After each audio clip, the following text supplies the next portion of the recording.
Good morning friends, welcome back all of you.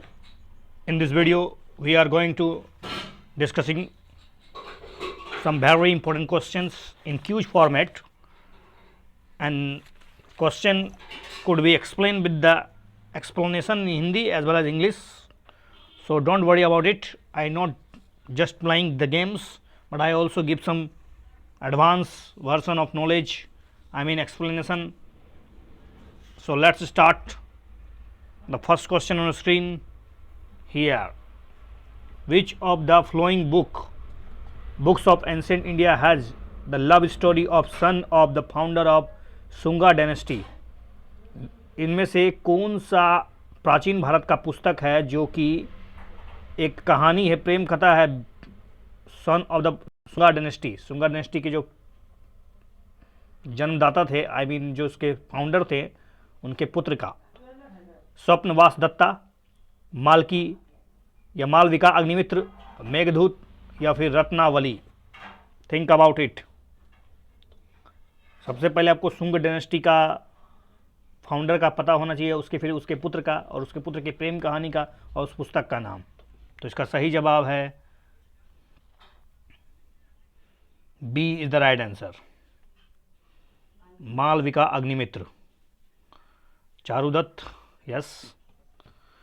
It is a Sanskrit play of Kalidas. It is based on events of the reign of the Pushyamitra सुंग. जैसा कि आप जानते हैं कि सुंग वंश का जो स्थापना था वो पुष्यमित्र सुंग के द्वारा किया गया था. The play tells the story of love of Agnimitra, the Sunga empire of एडविदिशा, the beautiful hand maiden of his chief queen. Next question: privy purse was granted to the princely states due to which of this reason? Privy purse जो granted किया गया था princely state को, आखिर इसका पीछे राज क्या था, रीजन क्या था? This was the part of the compromise to get princely states on the board of the constitutional assembly. There was a revolt in general populace with the uprooting of the princely states from the independent India. Princely states had significant private property and their integration was preceded by the assurance that they will be allowed to retain some property and be given some government allowances. Princely states played a significant role in the bringing constitutional reform in the British administration. I think this is simple question, and without time wasting, I think princely states had a significant private property and their integration was preceded by an assurance that they will be allowed to retain some property and be given some government allowances. That's why princely states come with Indian integration. Integration of the princely state was preceded by an assurance that after the dissolution of princely states or princely rule, the rulers' families would be allowed to retain certain private property and given a grant in hereditary or government allowances measured on the basis of the extent, revenue and the potential of the merging states. This was called the privy purse, जिसको इंदिरा गांधी ने हटा दिया था. Question of the philosophy of the bomb of the written by, philosophy of bomb किसने लिखा है? This is simple question. I think इसका सही जवाब है भगवती चरण बोहरा. ये जो बम का सिद्धांत है वो भगवती चरण बोहरा के द्वारा लिखा गया था. Question number 4: which of the following acts provided for the right to ask question and discuss the budget? किसने पहली बार किस एक्ट के द्वारा प्रश्न पूछने और बजट पर डिस्कशन करने का अधिकार दे दिया भारतीयों को? चलिए, इसका सही जवाब है 1892 का council of India act. 1892 Indian council act 1892. कुछ फीचर्स देख लीजिए. तो सबसे पहले नंबर तो बढ़ता ही था, नॉन ऑफिशियल मेंबर का बढ़ गया था इन सेंट्रल में और प्रोविंशियल लेजिस्लेटिव काउंसिल में, बट अभी भी ऑफिशियल मेजोरिटी अंग्रेजों के पास ही था. It increase the function of the legislative council and gave them power of the discussing the budget and addressing the question the executive. Budget पर चर्चा करने और एग्जीक्यूटिव यानी कार्यपालिका से प्रश्न पूछने का अधिकार दे दिया गया था 1892 के काउंसिल एक्ट के तहत. With the reference to the Gandhi Irwin pact, which of the following statement is incorrect? The government granted right to make salt in coastal village for personal consumption and sell in the local markets. The government agreed to return all lands which were not sold to the third parties. All political prisoners not convicted of the violence were released immediately. और Gandhi agreed to participate in the second round table conference. लेकिन ध्यान रहे इसमें incorrect statement पूछा गया है, तो आपका सही जवाब है A is the right answer. Village वालों को नमक बनाने का अधिकार तो दिया गया था, लेकिन बेचने के लिए नहीं. आप लोकल मार्केट में भी बेच नहीं सकते थे. Government granted right to make salt in the coastal villages for personal consumption but not for the sale in the local markets. अगला क्वेश्चन है, consider the following statement regarding demands for grants. The demands for grants are presented to Lok Sabha along with annual financial statement.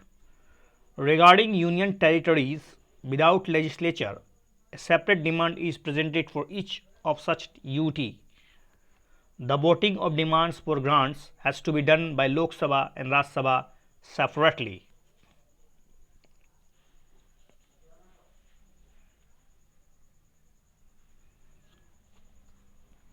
चलिए, इसका 3 तो काटिए, अलग अलग नहीं होता है बल्कि एक साथ होता है वोटिंग ऑन ग्रांट्स पे.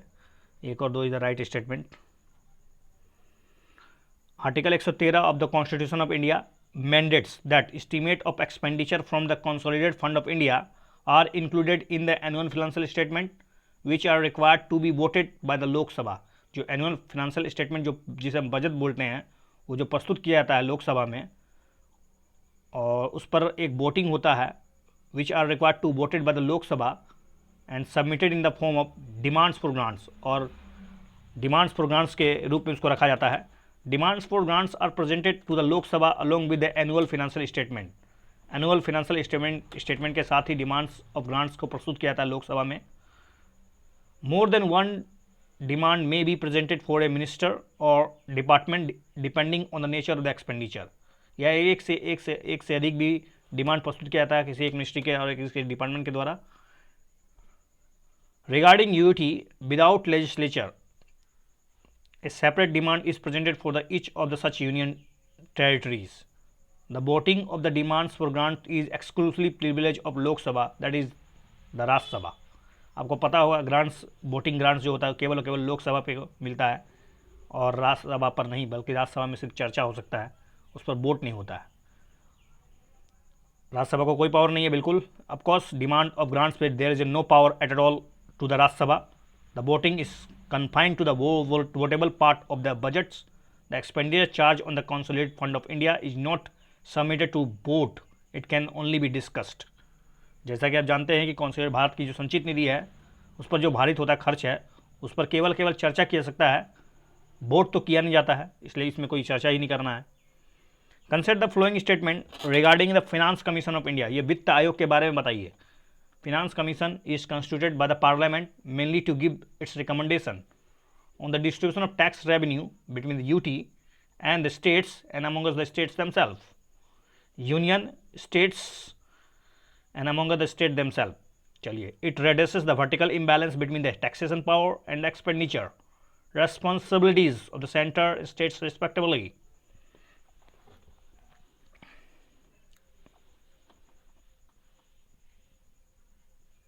कौन सा करेक्ट है भैया, बताइए जल्दी. चलिए, इसका सही जवाब है only 2 is the right answer, because एक गलत जवाब है. Finance commission is constituted by the president under the article 280 of the constitution mainly to gives its recommendation on the distribution of tax revenues between UT and states and amongst the states themselves. केंद्र और राज्य के बीच तो बंटवारा होगा, फिर राज्यों के बीच बंटवारा होगा. केंद्र और राज्य के बीच बंटवारा को vertical distribution of the tax, जो टैक्स पूल होता है, उस टैक्स पूल से जो वर्टिकल डिस्ट्रीब्यूशन होता है according to the finance commission के दिशा निर्देश के अनुसार होता है. और हर 5 साल या उससे पहले भी राष्ट्रपति इसका गठन करते हैं ताकि केंद्र और राज्य के बीच, और फिर उसके बाद जो हॉरिजॉन्टल डिस्ट्रीब्यूशन होगा वो राज्यों के बीच होगा, जो ये बताया कौन से राज्यों को कितना % वो जो राज्यों का हिस्सा मिला उसमें से कितना मिलेगा.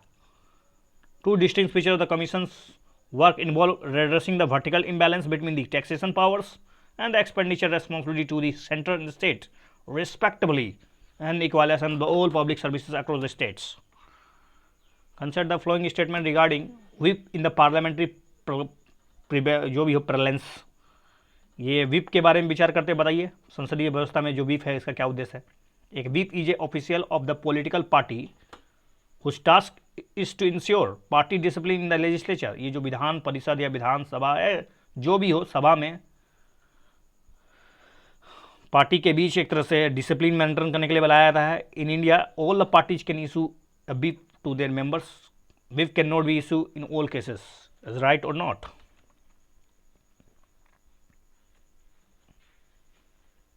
चलिए इसका सही जवाब मिल चुका होगा मेरे ख्याल से, दिए गए सारे कथन सही हैं। A whip is an official of a political party, एक ऑफिशियल होता है पॉलिटिकल पार्टी का, whose task is to ensure party discipline in legislature. This is usually means ensuring the members of the party vote according to the party platform rather than according to one individual ideology or the will of their constituents. In India, all the parties can issue a whip to their members. Party appoint a senior member from among their house contingents to issue whips. This member is called chief whip, or he or she is assisted by the additional whips. However, there are some cases such as Indian presidential election where whips cannot be direct member और member of parliament और member of legislative assembly on home to vote. आप राष्ट्रपति के चुनाव में, चूंकि आपको पता है राष्ट्रपति का चुनाव उपराष्ट्रपति का चुनाव जो होता है वो गुप्त मतदान प्रणाली के द्वारा होता है, तो पार्टी के सदस्यों ने किसे वोट दिया है ये बताना जरूरी नहीं होता है और ना ही इसके खिलाफ आप व्हिप जारी कर सकते हैं। लेकिन राज्यसभा का जो सदस्यों का चयन होता है वो गुप्त मतदान प्रणाली से नहीं होता है। लेकिन अगर राज्यसभा के सदस्यों का चयन में अगर पार्टी के सदस्य अपने पार्टी के खिलाफ वोटिंग करते हैं तो हो सकता है उनके खिलाफ वोट व्हिप जारी कर दिया जा सके और उस पर दल बदल अधिनियम भी लागू सकता है 10वीं अनुसूची के तहत, और उसे अपने सदस्यता खोनी भी पड़ सकती है। चलिए अगला क्वेश्चन है, consider the following statement about the election commission of India. Bharat के चुनाव प्रमुख आयुक्त के बारे में बताना है आपको, इलेक्शन कमीशन ऑफ इंडिया के बारे में। ये जो chief election commissioner is appointed by the president of India, Bharat के मुख्य निर्वाचन आयोग का नियुक्ति भारत के राष्ट्रपति करते हैं। It enjoy the same kind of independence that the judiciary enjoy. इसको भी उतनी ही स्वतंत्रता, उतनी ही मतलब गरिमा, उतना ही प्रतिष्ठा, उतना ही सम्मान और उतनी ही स्वतंत्रता मिलती है और इसके पद की रक्षा होती है जितने कि सुप्रीम कोर्ट के जजों को मिलता है। वंस अपॉइंटेड, एक बार अगर नियुक्त हो जाए, chief election commissioner is fully answerable to the government for its power and responsibilities. ये सही है नहीं बताइए। चलिए इसका सही जवाब बहुत ही आसान प्रश्न है।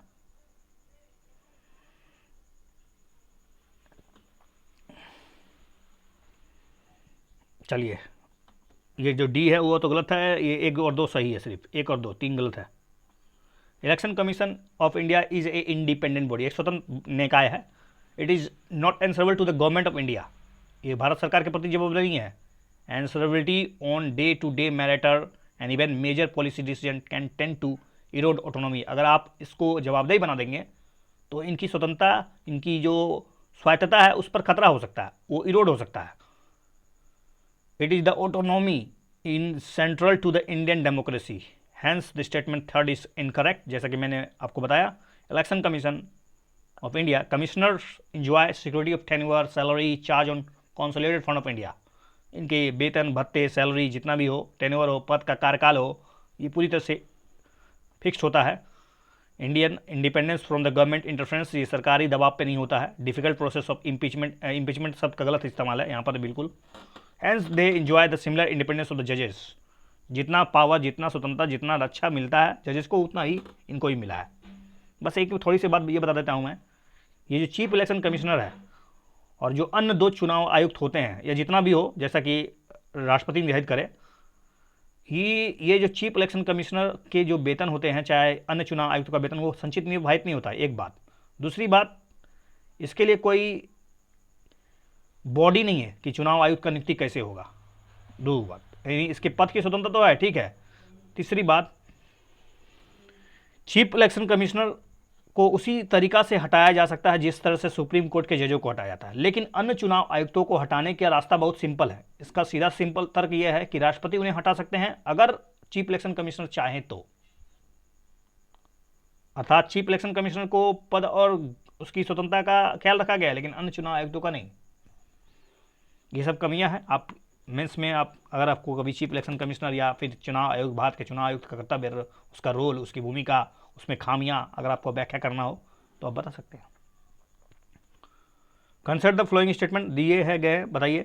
गवर्नर के बारे में पूछा गया। Governor is a consultant with the high court, appoints and promote district जज इन द स्टेट। डिस्ट्रिक्ट जज की जो नियुक्ति होती है या जो प्रमोशन होता है वो गवर्नर के द्वारा होता है, वो भी हाई कोर्ट के परमिशन से, हाई कोर्ट के मतलब एक तरह से कंसल्ट के द्वारा। Pardoning power of the president is an executive action and is independent of the judiciary. ये जो पार्डनिंग पावर है वो भारत के राष्ट्रपति का जो क्षमा दान की जो शक्ति है, क्या वो एक एग्जीक्यूटिव एक्शन है? क्या ये न्यायिक शक्ति नहीं है कि क्या ये कार्यकारी शक्ति है? और क्या इसे जुडिशरी से मुक्त रखा गया है? दैट मीन पार्डनिंग पावर को क्या आप जुडिशियल रिव्यू तक घींच सकते हैं? क्या उसका कोर्ट में बहस हो सकता है? तो बताइए। 5वां प्रश्न है आपके सवाल पर। चलिए, both the statement is correct about 5th question. Let's see something about it. Both the statement is correct, there is no explanation at all. आप एक बार समझ लीजिए फिर से।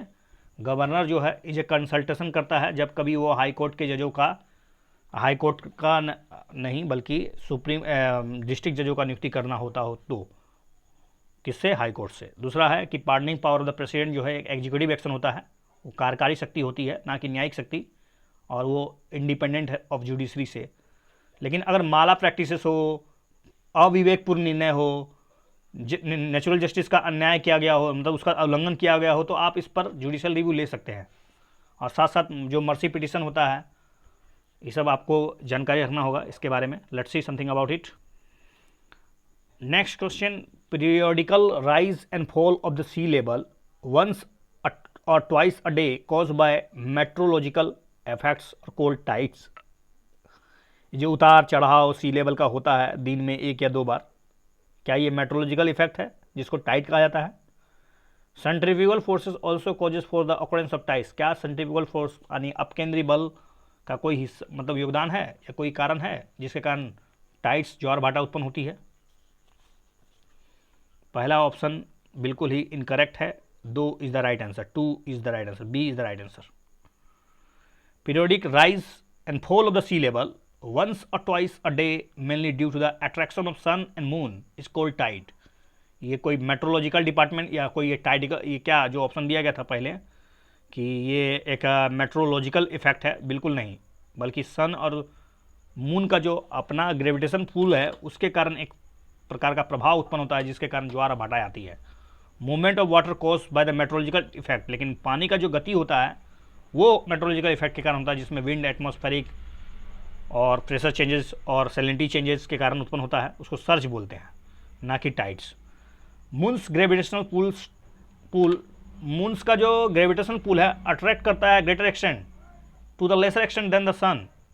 सन की ग्रेविटेशन पुल मून के ग्रेविटेशन पुल से थोड़ा सा कम होता है, हालांकि सूरज बड़ा है लेकिन ये चूंकि नजदीक नहीं है। Major causes of the occurrence of the tides, another factor is the centrifugal force. एक दूसरा फैक्टर है अभिकेंद्री बल, which is the force that act to counter balance of the gravity। ये जो सूरज और चंद्रमा का जो ग्रेविटी फोर्स लगता है धरती के जलाशय पर, आई मीन उसके वाटर बॉडी पर, जिसके कारण टाइड उत्पन्न होती है, उसको बैलेंस करने के लिए एक अभिकेंद्री बल काम करता है जिसको हल्का हल्का बैलेंस करता है। Together the gravitational pulls and the centrifugal force are responsible for creating 2 major tidal bulge on the earth. इसलिए 2 जगह ये उत्पन्न होता है। तो टाइड, उच्च टाइड, लो टाइड, निम्न टाइड, इसके बारे में जानिए।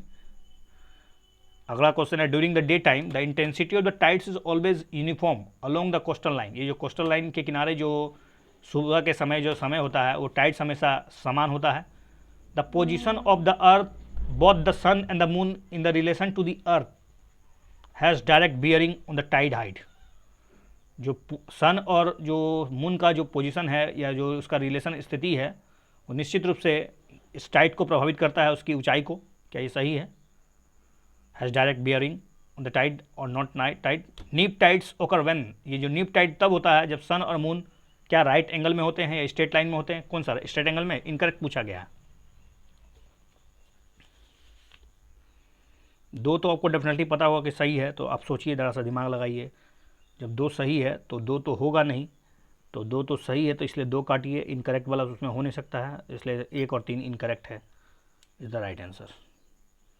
Shape of the bay and estuary along the coastal line can also magnify the intensity of tides। जैसा कि आप जानते हैं टाइड की जो स्थिति है, टाइड का जो ऊंचाई है और उसकी जो मतलब एक गहरा मतलब एक तरह से प्रभाव है, वो एस्चुरी पे उसके बंगाल उसके क्या बोलते हैं बे में खाड़ी के आकार उसके कोस्टल लाइन पे डिपेंड करता है, जिससे वो मैग्नीफाई भी हो सकता है।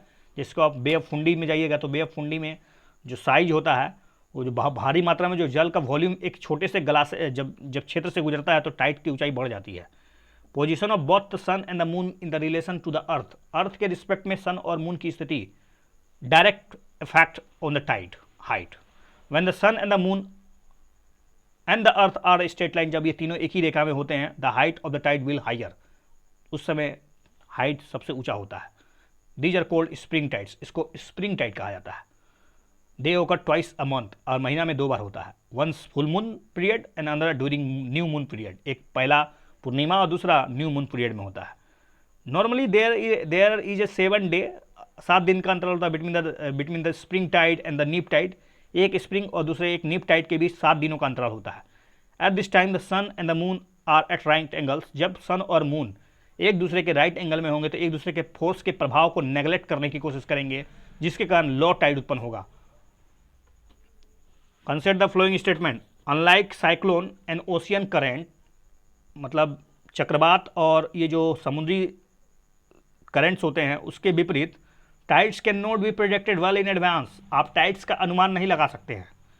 Ocean currents are influenced by the gravitational forces and Coriolis forces, क्या सही है? The level of the ocean water is lower in equator than in the middle latitude because of the Coriolis effect. ये जो ocean पे जो पानी का सतह का जो लेवल होता है वो इक्वेटर पर नीचा होता है, मिडिल लैटिट्यूड में ज़्यादा होता है, इसका प्रभाव कोरियोलिस इफेक्ट के कारण होता है, क्या सही है?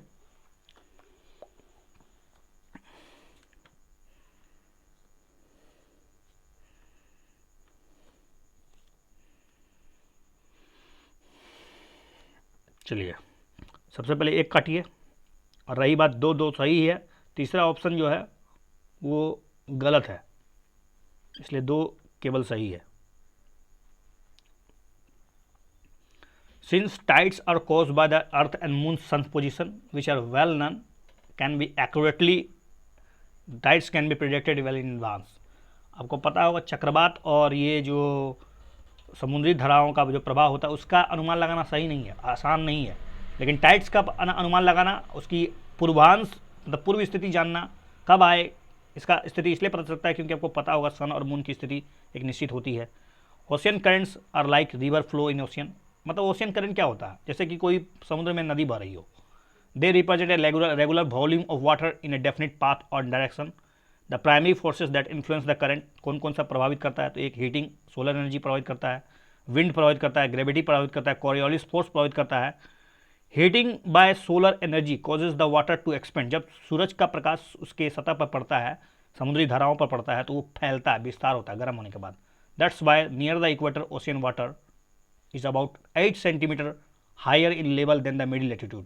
तो सूरज का प्रकाश जो कि आपको पता होगा लैटिट्यूड पर इक्वेटर में बहुत ज़्यादा पड़ता है, सीधे पड़ता है, बहुत ज़्यादा मात्रा में पड़ता है, इसलिए लेवल ऑफ वाटर जो होता है वो 8 सेंटीमीटर ऊंचा होता है मिडिल लैटिट्यूड की तुलना में, क्योंकि मिडिल लैटिट्यूड में सूरज का प्रकाश तिरछा पड़ता है, लैटेंट पड़ता है, क्योंकि स्लाइट होता है। And water tends to low blow down the slope, और वो स्लोप से हो, तो इसका मतलब आपको पता होगा मिडिल लैटिट्यूड से इक्वेटर की तरफ धाराएं बहना स्टार्ट हो जाती है, क्योंकि वहाँ डाउन होता है कि ऊंचा होता है, तो स्वाभाविक है यहाँ पर आपको उल्टा समझना होगा, इक्वेटर से धाराएं बहती है क्योंकि मिडिल लैटिट्यूड की तरफ, क्योंकि धाराएं तो हमेशा उच्च से लो की ओर बहेगी, तो यहाँ चूंकि सतह का लेवल जो ऊंचा है तो ऊंचा से नीचा की ओर बढ़ेगा। ओके, अगला क्वेश्चन है with the reference to the temperate cyclone, ये जो टेम्परेट शीतोष्ण चक्रवात के बारे में पूछा गया, which of the following statement is are correct. They flow in the west to east direction, क्या ये वेस्ट टू ईस्ट डायरेक्शन में बताया। They often come under the influence of westerlies, ये वेस्टर्लीज के प्रभाव से उत्पन्न होता है। They have shift and unpredictable movements, इसका मतलब they have shift and unpredictable movement, कोई निश्चित मतलब इसका मूवमेंट नहीं होता है।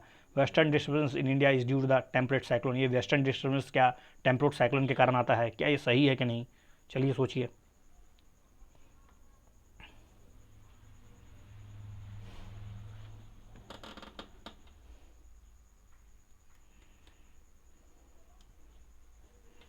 चलिए ये तो 3 पहले काट दीजिए, 3 तो है नहीं कहीं। रही बात 2 4 तो सब में है, 3 यहाँ भी है, इसे काट दीजिए। 2 4 दोनों में है, एक सही एक नहीं, तो ये वेस्ट से ईस्ट बातें हैं, ये सही है, इसलिए इसका सही जवाब है C is the right answer. Westerlies are not swift as a tropical cyclone, their direction can be predicted. Westerlies जो है वो स्विफ्ट नहीं करते हैं जैसा कि ट्रॉपिकल साइक्लोन करता है, लेकिन इसका डायरेक्शन आप चाहे तो बता सकते हैं। Question number 5, which of the following countries capital is closer to the equator. कौन सा कैपिटल का राजधानी जो है वो इक्वेटर के बहुत नज़दीक है। Kenya, DRC, South Sudan, Somalia. ये तो A is the right answer, map question है, केन्या। अगला क्वेश्चन आपके स्क्रीन पर है कि Ellora caves Kailash temple dedicated to the lord Shiva was develop during the time of Rashtrakuta. ये जो एलोरा केव है, जो कैलाश टेम्पल है, जो भगवान शिव को समर्पित है, इसका निर्माण जो हुआ था वो राष्ट्रकूट के समय हुआ था। स्कल्पचर ऑफ वरा और या bore incarnation of Vishnu is not बल टू उदयगिरी खंडगिरी केव्स। ये जो बरा टेम्पल है, ये जो उदयगिरी विष्णु का जो मंदिर है, उसको उदयगिरी गुफा, खंडगिरी गुफा जो आपको उड़ीसा में मिलेगा, ये वहीं पर है कि नहीं बताइए। और Mandapeshwar cave was a Brahmanical cave which later converted into a Christian cave. क्या ये सही है?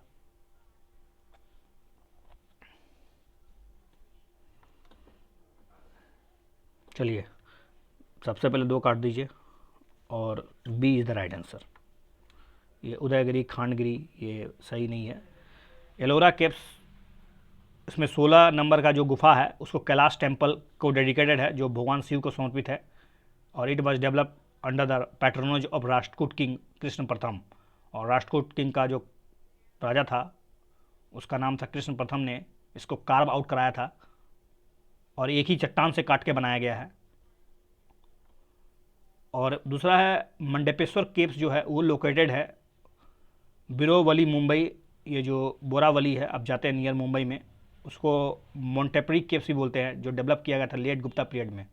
वो एक ब्राह्मणिकल केव है।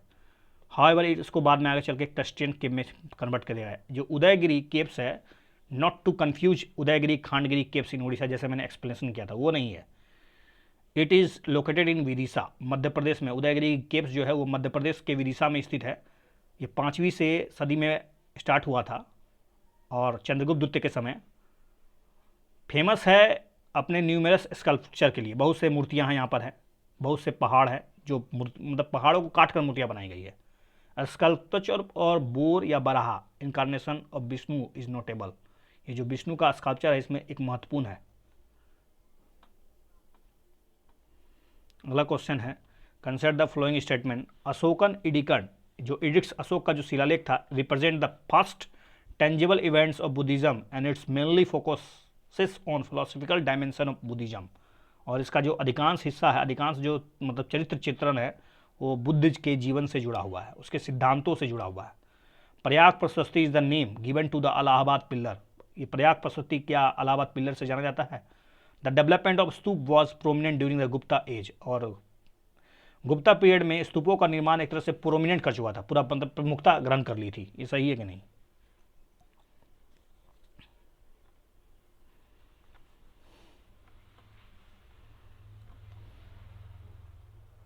और ध्यान रहे इसमें इनकरेक्ट पूछा गया है, तो आपको पता चल चुका होगा कि दू तो सही है तो दू नहीं होना है। रही बात एक तो दोनों में है, इसलिए इनकरेक्ट हो गया। और सी इसका राइट है कि नहीं बताइए। चलिए C is the right answer.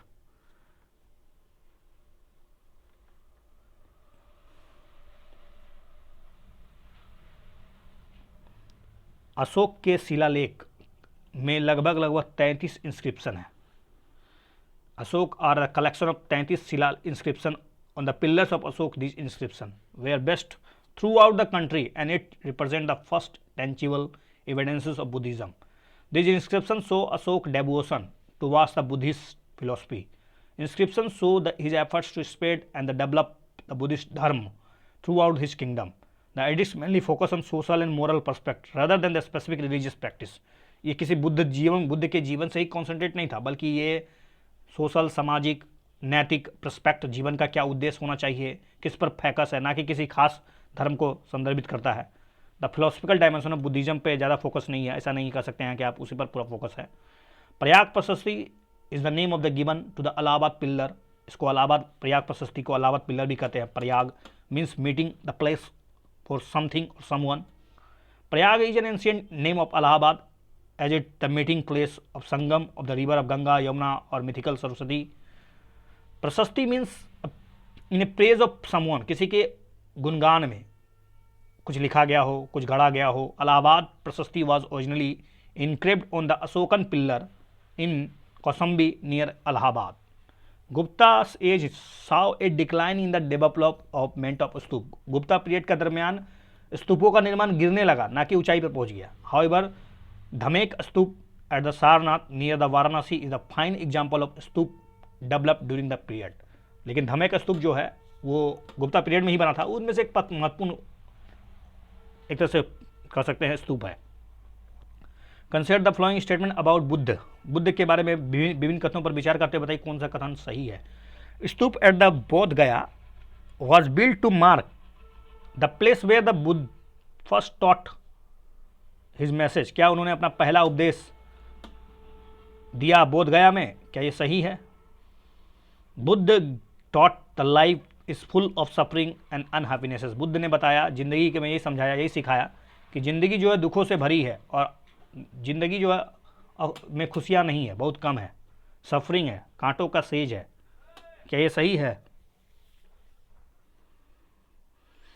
3 का बताइए जल्दी। चलिए, पहला तो आपको पता होगा कि पहला वाला तो बिल्कुल गलत है, क्योंकि वो सारनाथ था, ना कि बोध गया। तो 2 सही है। बुद्ध ने कहा कि दुख ही जीवन है और इसी को समझ ले तो सबसे जीवन का सारा कष्ट दूर हो जाएगा। और दुख का सारा कारण दुख है, दुख का कारण है, दुख का निदान है, दुख के निदान के उपाय भी हैं। और इसके लिए एक मार्ग बताया गया है, वो है मीडियम पाथ, अष्टांगिक मार्ग। Stupa at the Sarnath was built to mark the place where the Buddha first taught his message. Sarnath में बनाया गया था।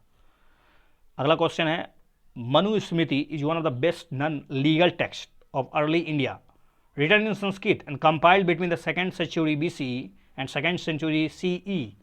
Consider the following about Manusmriti के बारे में कौन सा कथन इनकरेक्ट है? It gives the equal rights to men on the paternal property and resources. Okay, it strongly opposes the Varna system. But चलिए, ये तो बहुत हल्का सवाल हो गया, इसी कारण तो इन्होंने अभी चर्चा में भी था। चलिए, इसका सही जवाब सी है।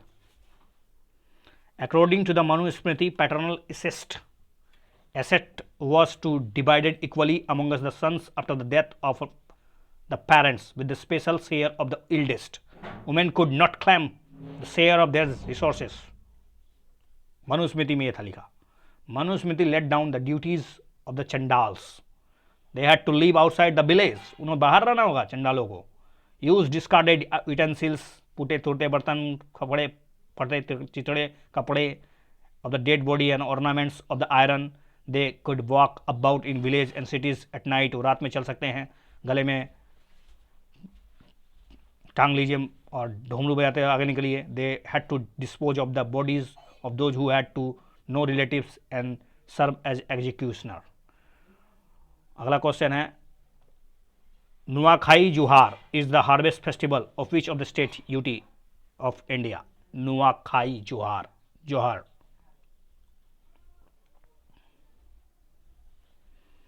इससे C is the right answer. Nuakhai is the chief festival of western Odisha. In the festival Odisha farmers are possession of new rice of the season. Thanks a lot for watching this video. Once again, welcome back all of you to watching this video. Thanks a lot, फिर से एक बार कहता हूँ, धन्यवाद।